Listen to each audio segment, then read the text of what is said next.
I've been a hospice nurse for many years, and I've worked in private homes, inpatient hospice units, and long-term care facilities. Every environment has its own rhythm, its own challenges, its own atmosphere, and though most of my work is rooted firmly in medicine and care, every now and then something happens that leaves me quietly unsettled. One story in particular isn't tied to just one patient. It happened more than once, in the same facility, and I still don't know what to make of it. Families would ask us the same question: who was the little boy we saw in the hallway last night? But there were no children present.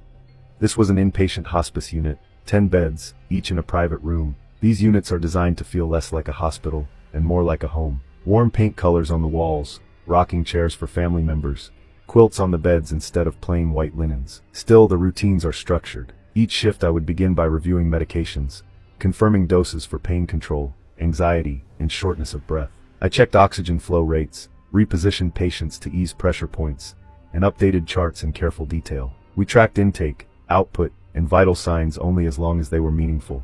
Because in hospice, numbers are less important than comfort. Staff operated quietly. We dimmed lights in the hallways, spoke in hushed tones, and tried to respect that this was sacred time for families. There was a stillness in that building most nights, interrupted only by the sound of monitors, the creak of the old floorboards, or the occasional muffled sob from a grieving room. The atmosphere in hospice is unlike anywhere else in healthcare.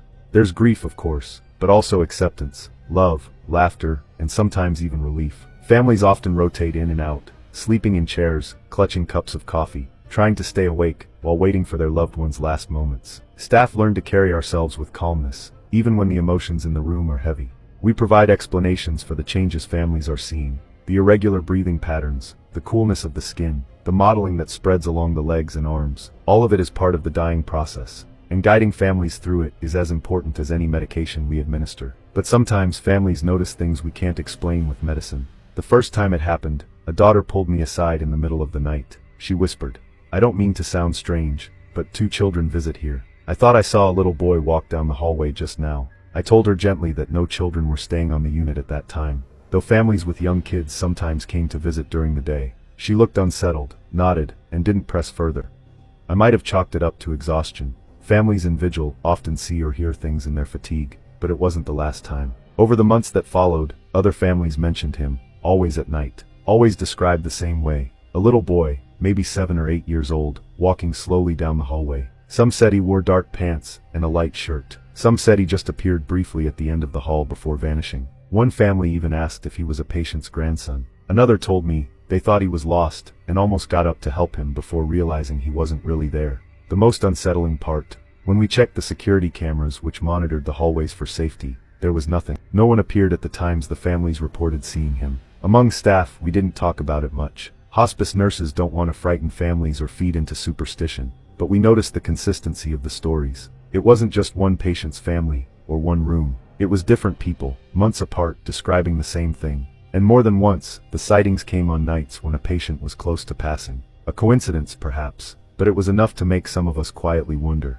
From a clinical standpoint, I know what I'm trained to say. Stress, grief, sleep deprivation, all of those can affect perception. Families at the bedside often experience heightened awareness, and it's not unusual for them to see or hear things we can't verify. But the consistency, the timing, and the detail across multiple families, that's harder to explain away. For me, it's not about fear, it's about humility. Hospice has taught me that dying is not purely a medical event. It's human, spiritual, and sometimes filled with mysteries we don't have language for. The image of the boy in the hallway stays with me because it wasn't just one person's vision, it was many. And each time, the family described it not with terror, but with quiet bewilderment. Some even found comfort in it, wondering if the boy was there to accompany their loved one, to walk them part of the way. As nurses, we can't confirm or deny those things. Our duty is to provide care, to ease pain, and to support families through the hardest hours of their lives. But we also become witnesses, keepers of moments that defy explanation. In hospice, we do more than administer medications and record vitals.